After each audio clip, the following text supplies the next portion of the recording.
Alors Didier Pleu, est-ce que vous savez ce que c'est qu'un dripstick? Un quoi? Un dripstick. Non, bah, Alors je vous stick, rassure, moi, c'est un morceau de quelque chose, mais drip, je sais pas. non, rassurez-vous, moi non plus je ne savais pas ce que c'était, mais grâce à Flore Chéri, nous allons le découvrir. Bonjour Flore. Bonjour, oui, tout à fait. Je vais vous expliquer ce que c'est ce phénomène.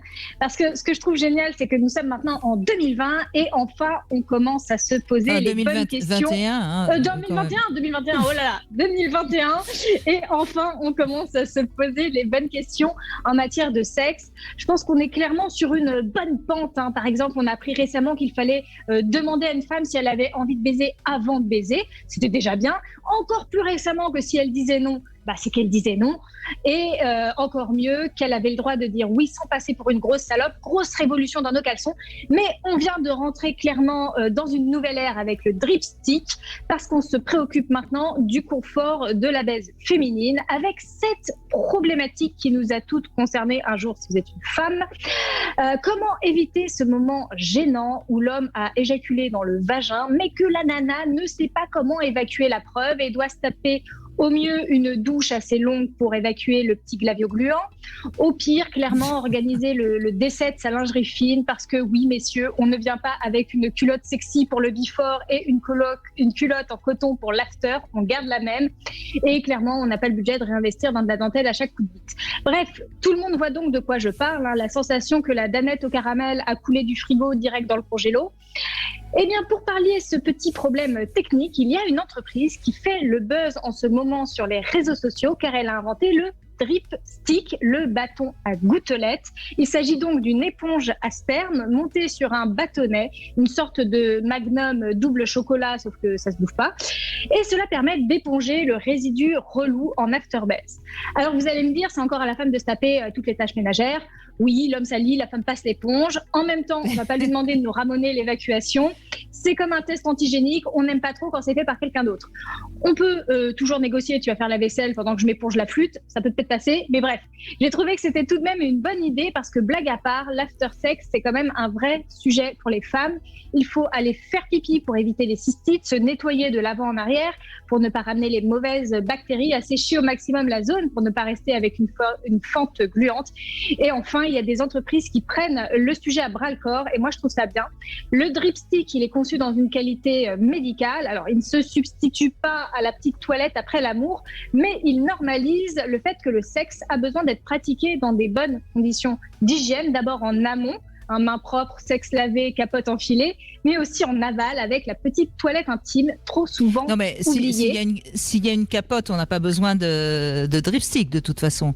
Enfin, à mon avis. Oui, s'il y a une capote, on n'a pas besoin de dripstick, ça c'est vrai. Oui, tout à fait. D'accord. On est d'accord. Mais on peut toujours, vous suivez bien, mais on peut toujours avoir une petite toilette, en tout cas après, qui est capote ou pas de capote, de toute façon. C'est des fluides et c'est les fluides qui peuvent être un peu dangereux.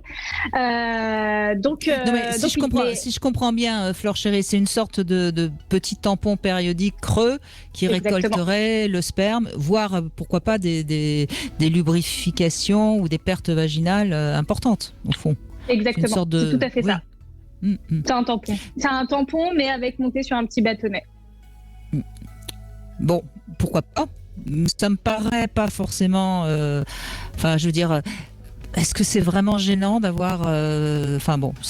mais ça vous semble, pour vous, en tout cas, révolutionnaire, il me semble. Enthousiaste. Non, je suis enthousiaste. En fait, je suis enthousiaste quand ça concerne en effet le confort dans la sexualité féminine. Donc, je trouve que toutes ces initiatives sont plutôt bonnes à prendre. Maintenant, en effet, il y a beaucoup de femmes qui s'accommodent du petit résidu qui coule dans la culotte. Mais je pense qu'il y a beaucoup de femmes qui trouvent ça très, très, très agréable. Et en tout cas, oui, parler de ce sujet de l'after-sex aux femmes, ça, dans tous les cas, que ce soit via un objet ou via une campagne de prévention, je trouve ça bien. Parce que je pense qu'il y a encore trop de femmes qui se plaignent d'avoir des cystites ou qui ne font pas de toilette intime après le sexe. Et parce qu'on ne leur a pas appris que pouvait y avoir un petit moment care, entre guillemets, ou bien-être sexuel, où il fallait faire une petite toilette, où il fallait peut-être rafraîchir la zone, et que ça pouvait être vraiment utile pour leur santé sexuelle. Donc en tout cas, même si c'est avec un objet, je trouve ça bien que l'objet permette d'aborder ce sujet-là quand on est une femme. En tout cas, c'est une information importante. Si ça peut intéresser des femmes, c'est bien d'en parler. Donc, c'est en vente, ça y est, on les trouve. C'est en vente, en fait, depuis 2019, mais l'entreprise fait vraiment le buzz très récemment parce qu'ils ont publié une vidéo sur TikTok et aux États-Unis, il y a des millions et des millions de vues sur cette vidéo parce qu'ils trouvent le concept génial. Et c'est Awkward. Une entreprise qui s'appelle Awkward quelque chose qui commercialise ça pour le moment et c'est très bien fait. C'est porté par une femme qui est relativement jeune, comme beaucoup de projets dans ce secteur-là. Donc voilà, j'ai trouvé ça chouette. Très bien. Bah écoutez, Didier Pleu, on a appris quelque chose, hein ? Ah oui, mais j'ai bien entendu, mais comme dirait Fleur, il y a des femmes qui s'accommodent de ces petites frustrations post-amour, il y en a d'autres qui en souffrent, et bien dans ce cas-là, pourquoi pas le drip stick. Oui, souffrir est peut-être un petit peu excessif comme mot, mais oui, en tout cas, qui sont gênés, oui. Frustrés. Oui, mais cela étant dit, c'est vrai qu'il y a encore, à mon avis, beaucoup de choses à faire pour aider les femmes à avoir une hygiène correcte. Ouais. Et parce que c'est vrai qu'entre celles qui sont trop à vouloir se récurer le vagin tous les jours et celles qui ne savent pas trop comment faire leur toilette intime, il y a encore beaucoup d'informations à faire passer, ça c'est sûr. Il y a quelque chose d'assez tabou encore vis-à-vis de la toilette féminine. Cela dit, je suis pas sûre que la toilette intime masculine soit au point non plus. J'ai quelques souvenirs comme ça qui me laissent à penser que c'est peut-être pas au point non plus chez les hommes. Bref, en tout cas, Fleur Chérie, ça y est, ça refonctionne votre site mysweetfantasy.com. Alors, mysweetfantasy.com refonctionne, donc les fantasmes à domicile, et vous pouvez aussi venir au Sweet Paradise, qui est un bar à fantasmes à Paris, dans le 2e arrondissement. C'est ouvert. Alors, la salle de spectacle est ouverte, bien sûr, et la partie bar, comme on est en intérieur, réouvre demain. Donc, demain, on pourra boire un verre en plus. Voilà. Au Sweet Paradise, redonnez l'adresse. C'est 12 rue Marie-Stuart à Paris, dans le 2e arrondissement.